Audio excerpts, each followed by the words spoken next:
ایک اور جو اس کا فائدہ ہے، سورہ انا انزلنا کی بات ہو رہی ہے۔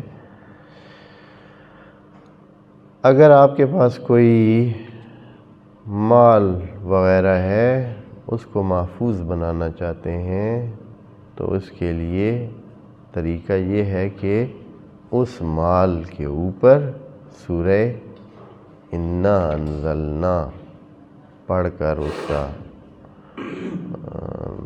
جو جہاں محفوظ کرنا ہے محفوظ کریں، تو انشاءاللہ اس کو آپ خود ہی نکالیں گے، آپ کے علاوہ کوئی اس کو نہیں نکالے گا، وہ محفوظ رہے گا اور انشاءاللہ آپ کا ہی رہے گا۔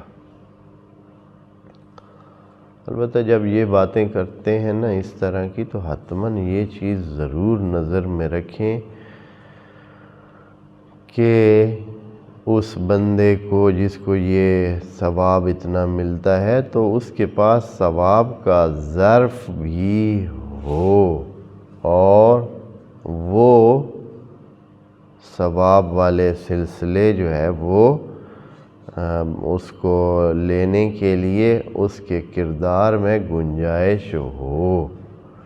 ایسے نہ ہو کہ ادھر سے پہلے ہی اس نے بہت سارے دوسرے گناہ کیے، یقیناً اس کا ثواب کم ہو جاتا ہے۔ جس کے پاس لینے کی گنجائش نہیں ہے، چاہے دینے والا دینے کے لیے تیار ہو، لیکن آگے اگر ظرف نہیں ہے تو وہ نہیں ملے گی۔ وعلیکم السلام، یعنی وہ حاصل نہیں کر سکے گا۔